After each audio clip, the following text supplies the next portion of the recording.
ইন্নাল হামদুলিল্লাহ ওয়াসসালাতু ওয়াসসালামু আলা রাসূলিল্লাহ। সম্মানিত মুসলিম জাতি, আজকে আমরা এমন এক দিন নিয়ে আলোচনা করব যে দিনটি হচ্ছে পৃথিবীর ইতিহাসে সবচেয়ে দামি দিন।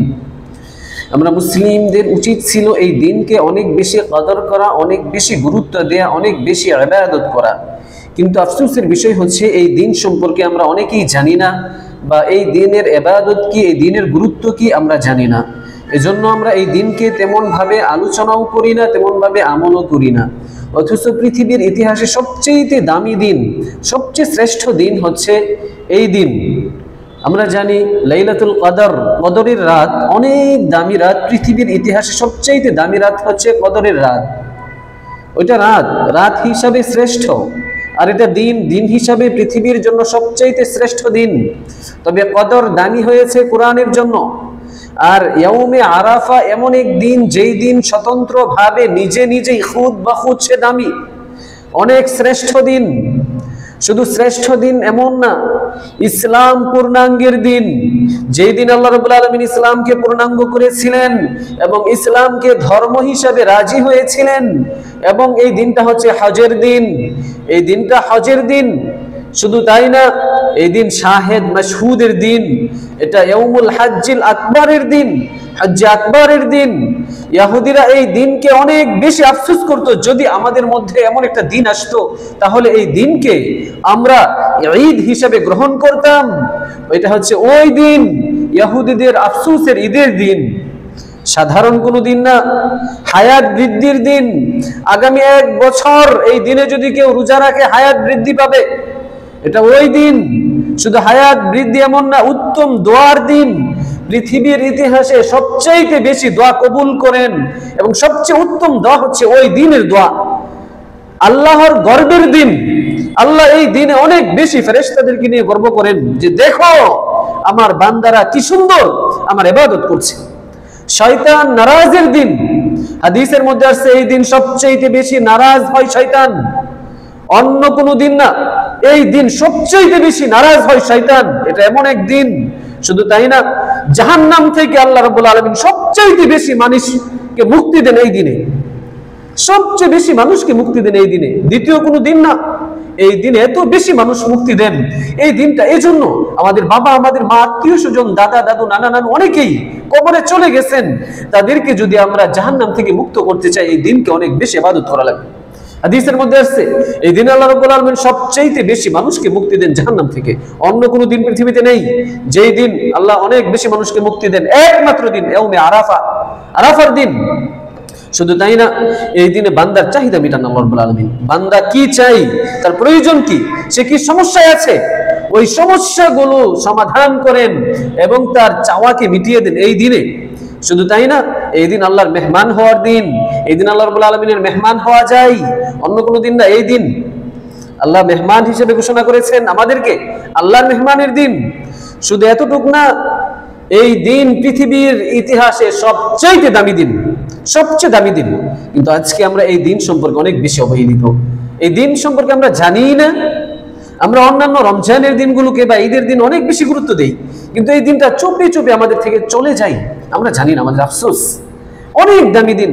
আল্লাহ রাব্বুল আলামিন কোরআনে কারীমে সূরা মাঈদার 3 নম্বর আয়াতের মধ্যে বলেন, আল-ইয়াউমা আকমালতু লাকুম দীনাকুম ওয়া আতমামতু আলাইকুম নি'মাতি ওয়া রাদিতু লাকুমুল ইসলাম দীনা।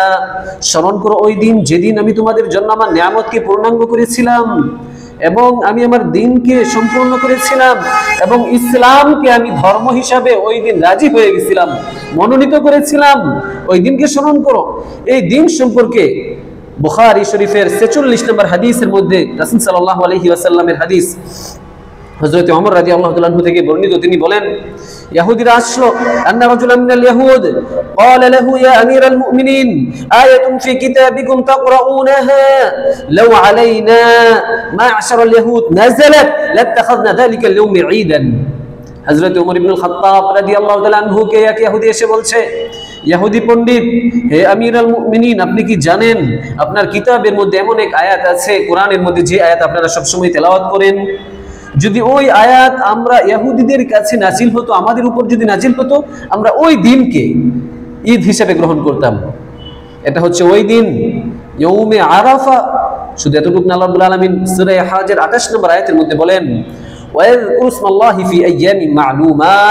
তারা যেন আমার নাম এই নির্ধারিত কয়েকটা দিনে বেশি বেশি স্মরণ করে। তার মধ্যে শ্রেষ্ঠ গুরুত্বপূর্ণ দিন হচ্ছে ইয়াউমে আরাফা। সূরা বুরুজের 3 নম্বর আয়াতের মধ্যে আল্লাহ রাব্বুল আলামিন বলেন ওয়া শাহিদিন ওয়া মাশহুদ, শাহেদ জুমার দিন, মাশহুদ হচ্ছে ইয়াউমে আরাফার দিন। এর ব্যাখ্যা অনেক বেশি, আমরা শুধু এতটুকু জেনে রাখি মাশহুদের দিন হচ্ছে আরাফার দিন। সূরা ফাজরের মধ্যে বলেন ওয়ালা ইয়ালিন আশার, আল্লাহ রাব্বুল আলামিন 10টি রাতের কসম করেছেন, তার মধ্যে একটি রাত হচ্ছে ইয়াউমে আরাফার দিনের রাত। অনেক গুরুত্বপূর্ণ যেহেতু, তাই আল্লাহ রাব্বুল আলামিন কসম করেছেন। আল্লাহ রাব্বুল আলামিন সূরা তাওবার 3 নম্বর আয়াতের মধ্যে বলেন ওয়া আযানুম মিনাল্লাহি ওয়া রাসূলিহি ইলান নাসি ইয়াউমিল হাজ্জিল আকবার, আল্লাহ এবং তার রাসূল থেকে ঘোষণা মানুষদের কাছে ইয়াউমে হাজ্জে আকবার, হজ্জে আকবরের দিন। হজ্জে আকবরের দিন কোন দিন? এটা হচ্ছে আরাফার দিন। তার মানে এই দিনের মাহাত্ম্য গুরুত্বপূর্ণ, অনেক বেশি সম্মান। এই দিন মাহাত্ম্য অনেক বেশি গুরুত্বপূর্ণ, অনেক বেশি সম্মানিত এই দিন। আল্লাহ রাসূল সাল্লাল্লাহু আলাইহি ওয়াসাল্লামের হাদিস থেকে আমরা আলোচনা করি। মুসলিম শরীফের 1348 নম্বর হাদিসের মধ্যে রাসূল সাল্লাল্লাহু আলাইহি ওয়াসাল্লাম বলেন সিয়ামু ইয়াউমি আরাফাতা ইউকাফিরুস সানাতাল মাউদিয়াতা ওয়াল বাকিয়াতা, আরাফার দিনের রোজা একজন মানুষের আগে এবং পরের 1 বছরের গুনাহকে maaf করে দেয়। বিগত 1 বছর এবং আগামী 1 বছরের গুনাহকে maaf করে দিবে। এই হাদিসের ব্যাখ্যার মধ্যে আল্লামা জারুল্লাহ জামাখশারি উনি বলেন, এবং আল্লামা কাসিম ইবনে কাতলুবুগা তার মুনিয়াতুল আলমাঈ ফি মাফাতাজ জাইলাঈর মধ্যে বলেন, আল্লামা জামালউদ্দিন আজ-জাইলাঈ তার নাসবুর রায়ার মধ্যে বলেন যে কোনো ব্যক্তি আরাফার দিনে রোজা রাখবে, ওই ব্যক্তির আগামী 1 বছর এই দিন আসা পর্যন্ত মৃত্যু হবে না। আর যদি কেউ এই সময়ের মধ্যে মৃত্যুবরণ করে, সে শত চেষ্টা করার পরেও এই দিনে রোজা রাখতে পারবে না। অতএব আমরা যেন আমাদের হায়াতকে নিরাপদ রাখতে পারি এবং আল্লাহর মনোনীত বান্দা হতে পারি, তাই আমরা এই দিনে অবশ্যই রোজা রাখবো এবং আগামী আরাফার দিন পর্যন্ত আমরা আমাদের হায়াত থেকে নিরাপদ বোধ করবো ইনশাআল্লাহ। আল্লাহ যেন আমাদেরকে এই দিনে রোজা রাখার তৌফিক দান করেন। আল্লাহ সাল্লাল্লাহু আলাইহি ওয়াসাল্লাম মুসলিম শরীফের, তিরমিজি শরীফের 3585 নম্বর হাদিসের মধ্যে বলেন খায়রুদ দুআই দুআউ ইয়াউমি আরাফাতা, আরাফার দিনের দোয়া হচ্ছে শ্রেষ্ঠ দোয়া, সবচেয়ে উত্তম দোয়া। সহিহ ইবনে খুজাইমার 2839 নম্বর হাদিসের মধ্যে রাসূল বলেন ইন্নাল্লাহা ইউবাহি বিআহলি আরাফাতা আহলাস সামা, আল্লাহ রাব্বুল আলামিন আরাফার দিন আসমান ওয়ালাদের সাথে অনেক বেশি আরাফা ওয়ালাদেরকে নিয়ে গর্ব করেন, অনেক বেশি গর্ব করেন ওই দিন। আরাফা ওয়ালাদেরকে নিয়ে যারা এই দিনকে গুরুত্ব দেয়, এই দিনে ওইখানে অবস্থান করেন, তাদেরকে নিয়ে আসমান ওয়ালাদের সাথে আল্লাহ গর্ব করেন। আল্লাহর গর্বের কারণ হওয়া কত বড় সৌভাগ্যের বিষয়। আল্লাহ রাসূল সাল্লাল্লাহু আলাইহি ওয়াসাল্লাম মুসনাদে আহমদের 7068 নম্বর হাদিসের মধ্যে বলেন মা রুবিয়া শাইতানু ইয়াওমান হুয়া ফীহি আসগরা ওয়ালা আহকারা ওয়ালা আগয়াদ মিনহু ফি ইয়াউমি আরাফা, আরাফার দিন শয়তানকে যেই পরিমাণ ছোট, তুচ্ছ এবং যত বেশি রাগান্বিত দেখা যায়, পৃথিবীর মধ্যে অন্য কোনো দিন নেই যেই দিনে সে নিজেকে এত তুচ্ছ এবং এত রাগান্বিত এবং এত ছোট মনে করে, এত অবহেলিত মনে করে, অন্য কোনো দিন নেই। এই দিন কি জন্য করে হাদিসের মধ্যে আসছে লিরুইয়াতি মাগফিরাতিল্লাহি ওয়া রাহমাতিল্লাহি, আল্লাহর রহমত এবং আল্লাহর মাগফিরাত দেখে সে নিজের জীবন থেকে নিরাশ হয়ে যায় যে আমি কি কাজ করতেছি, আল্লাহ এত বেশি মাগফিরাত দিতেছেন এই দিনে, এত বেশি রহমত নাযিল করতেছেন, সে অনেক বেশি রাগান্বিত হয়ে যায়। মুসনাদে আহমদের হাদিস থেকে প্রমাণ। অতএব আমরা ওই দিনে সবচেয়ে বেশি শয়তানকে রাজি করব আল্লাহকে খুশি করার মাধ্যমে, এবং এই দিন ইবাদতের মাধ্যমে আমরা অনেক বেশি আল্লাহকে খুশি করব এবং অনেক বেশি শয়তানকে নারাজ করব। সহিহ ইবনে হিব্বানের 3853 নম্বর হাদিসের মধ্যে রাসূল বলেন إذا كان يوم عرفة إن الله ينزل إلى السماء الدنيا فيباهي بهم الملائكة, যখন আরাফার দিন আসে আল্লাহ রাব্বুল আলামিন প্রথম আসমানের মধ্যে, দুনিয়ার আসমানের মধ্যে চলে আসেন এবং ফেরেশতাদেরকে নিয়ে গর্ব করেন, দেখো আমার বান্দারা কি কাজ করে, দেখো আমার বান্দারা কিভাবে আমার ইবাদত করে। কত সৌভাগ্যের কথা। ইবনে মাজাহ শরীফের 3918 নম্বর হাদিসের মধ্যে রাসূল বলেন মা মিন ইয়াউমিন আকতার মিন আইয়ুতিকাল্লাহু ফীহি আবদান মিনান নারি মিন ইয়াউমি আরাফা, আল্লাহ রাব্বুল আলামিন পৃথিবীর মধ্যে যে দিনটার মধ্যে সবচেয়ে বেশি জাহান্নাম থেকে মানুষ মুক্তি দান করেন, ওই দিনটা হচ্ছে আরাফার দিন, অন্য কোনো দিন না। অনেক বেশি মানুষকে আল্লাহ রাব্বুল আলামিন মুক্তি দান করেন। অতএব আমরা যেন আমাদের আত্মীয়-স্বজনকে এই দিন আল্লাহ রাব্বুল আলামিন থেকে মুক্ত করিয়ে নিতে পারি। আল্লাহ আমাদেরকে কবুল করেন। বাইহাকী শরীফের 9588 নম্বর হাদিসের মধ্যে রাসূল বলেন ওয়া ইউকাররিবুন নাস ওয়া ইউবাহি বিহিমুল মালায়েকা ফায়াকুলু মা আরাদা হাউলা। আল্লাহ রাব্বুল আলামিন এই দিন মানুষকে অনেক নিকটে নিয়ে আসেন, অনেক কাছে নিয়ে আসেন এবং ফেরেশতাদেরকে নিয়ে গর্ব করেন এই মানুষদেরকে নিয়ে, এবং ফেরেশতাদেরকে বলেন ও আমার ফেরেশতারা তোমরা যাও আমার বান্দাদের কাছে, মা হাউলা মা আরাদা হাউলা, তারা কি চায় দেখো, তাদের কি চাই, কি চাওয়া আছে দেখো, তারা কি মাগফিরাত চাই, তারা কি টাকা চাই, তারা কি মেধা চাই, তারা কি সুস্থতা চাই, যা চাই সব দিয়ে দাও। এই দিন চাহিদা পূরণের দিন। এভাবে আল্লাহ রাব্বুল আলামিন আমাদেরকে এই দিনকে সম্মানিত করেছেন। আল্লাহু আকবার।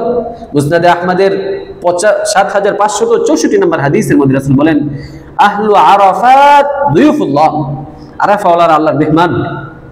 অতএব এই দিনে আমরা অনেক বেশি ইবাদত করব, বিশেষ করে এই দিনে আমরা অবশ্যই রোজা রাখবো, অবশ্যই রোজা রাখবো, অনেক বেশি সওয়াব। এক বছরের আল্লাহ আগে এক বছর পরের এক বছরের গুনাহ মাফ করে দিবেন। এবং এই দিন শয়তান নারাজ হয়, এই দিনে আল্লাহ আমার ইসলামকে পূর্ণাঙ্গ করেছেন। আমরা মুসলিম হিসাবে আমরা এই দিনকে অনেক বেশি কদর করব, অনেক বেশি কদর করব। পৃথিবীর ইতিহাসে সবচেয়ে দামি দিন, সবচেয়ে দামি দিন। আজকে এই দিনটা আমাদের থেকে চলে যায়। অনেক হাদিস আছে, অনেক আয়াত আছে এই দিনের গুরুত্বপূর্ণ এবং এই দিনের মাহাত্ম্য, এগুলো বোঝানোর জন্য অবশ্যই আমরা মুসলিম হিসাবে এই দিনে অনেক বেশি ইবাদত করব, অনেক বেশি কদর করবে দিনকে। আল্লাহ রাব্বুল আলামিন আমাদের সকলকে এই দিনকে কদর করে তৌফিক দান করেন। আমিন। ওয়া আখিরু দাওয়ানা আলহামদুলিল্লাহি রাব্বিল আলামিন।